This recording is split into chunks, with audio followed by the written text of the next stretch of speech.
First off, you need to download the InShot app that you'll see located here. When you open the app, this is what you'll see first. Down at the bottom, you'll see materials or effects that you can download. These effects, some of them can be free, some of them might cost. The neon effect that I use a lot was free, and you can see that it said installed. Now look at these. Any green check I've installed, those are all free, but then as you scroll through, some of them you might notice have some cost to them. I've not used any that cost money yet.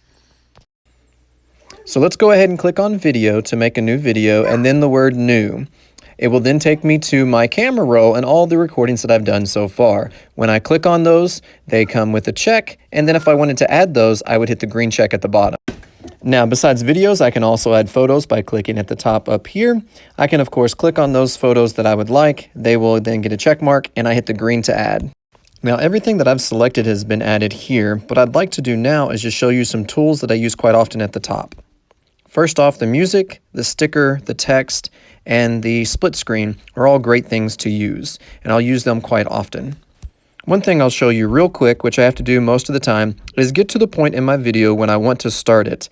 Then I'll click and drag over from the left and bring it to this white line to match up where I want my video to start. I just cropped the video. Let's insert a quick text at the beginning, so just click on text. And then once I do that, it'll bring up my keypad and I can just type in whatever it is I would like. And once I get done typing, then I can click and move this around wherever I'd like to.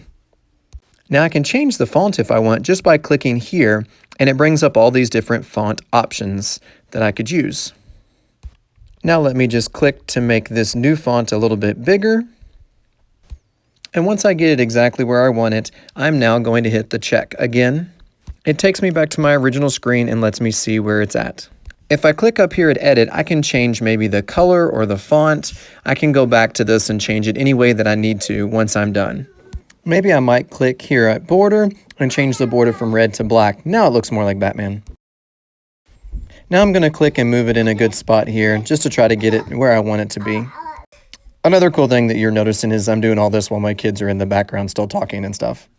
The stickers are pretty great, and they're the effects that I add into my videos. So you can see them all here, and I can just click up at the top and continue to scroll through all the ones that I've downloaded for free and that are on there. So again, as I'm just clicking through, you can see the options. There's my neon that I really like, and back through. Now there's more down below. If you just start to scroll, you'll see that each section has a lot of options for you to click and insert in. Whenever I find one I like, I just click it and it goes in. I can move it around, make it bigger, and eventually when I click the little check mark there, it will take me back to this screen and I can see it's been inserted. I can run through real fast to see how it's going to play and what it's going to point at and see if I need to move it again or change it in any way. So I just inserted 3 photos here, and I want to move them around so that way you can kind of see how you can change when they appear in the video. So I'm just going to click and drag and move this one to happen first, and then the bat, and then after bat, I have the thumbs up. And so now, as I click play, it will show where it's going to be, when it goes, how long it's going to be there, and all the cool stuff that goes along with adding your pictures and effects. So now I can check, and I've made sure that I like what I have, and so I'm just going to hit that little check mark and get back to this screen. And now I can try to use my next really cool tool, which is the split tool. This allows me to move and cut large sections that I don't need out of my video. I can go to another section and now crop it, making it a little bit shorter and getting rid of, again, things that I just don't need in that part. Now learning how to put music in. So I'm just going to click here and it's going to bring me to the next screen, which is where I can decide where I want to put my music in. So I'm going to get to a good spot and then get ready to click. So I found a good spot, a transition, where I'm going to add a transition effect. I click there, then I'm going to click transition, and it's going to take me to all of my options for my transition effects. Again, I just hit the check mark when I'm ready, and I can change the size of the transition, so that way as my slide goes from one to the next, I will have a cool noise or transition sound that will go with it.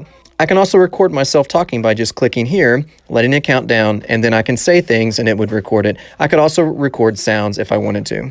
Now when I'm done recording, I just simply wait for it to get to this screen. I check that I like the recording, and then it inserts my recording in there, and I can listen to what recorded part I put in, and again make it short or longer if I needed to, or even I might delete it altogether, which is what I just did by clicking delete. Sometimes I get close to the end of my video and I realize I need to add another picture or video in. I just simply go to a transition point and I'm going to click the plus button. Once I do that, it's going to give me the option of clicking a video or photo. I click that, it takes me right back to my camera row where I can look at my videos, or I can look on my photos, click, and then hit the green check whenever I'm ready to put in those additional things, which now you can see have been loaded in. So I can scroll through and see I added a video and another picture.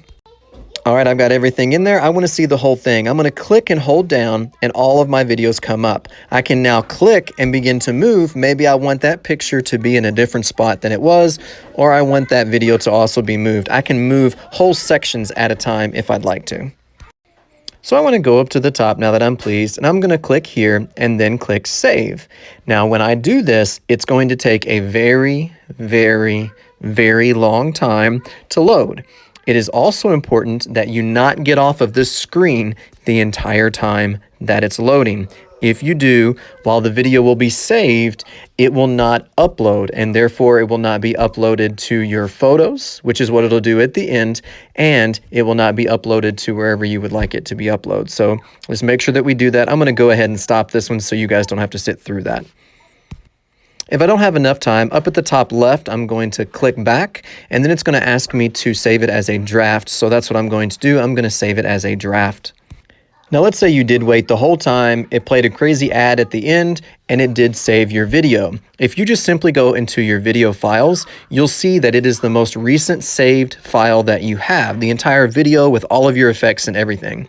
So then these are a couple of my fun videos that I've created and put into the InShot app, but then also as well, I have the actual videos that will play with all of my stuff. And again, they just immediately saved with everything, all of my edits, all of my changes, everything that I put in, they're just all in there, along with all the other really silly pictures that you guys just saw of my kids. Let's go to YouTube and click on YouTube. At the top of YouTube, I can click and I can actually select that I want to do the camera. And once I do that, everything that's on my camera roll is available to me since I've logged into my YouTube account. And so I'm just going to click on the video that I want, and then I'm going to hit the next button at the top. I can trim it if I need to, but once I hit the next button, I can just give the information that I need to upload that to YouTube. So that's InShot in under 8 minutes. Still tons more to do and learn if you need to. My YouTube channel is just my name, Shad Lacefield, so check out those videos, have fun teaching, and if you have any questions, let me know.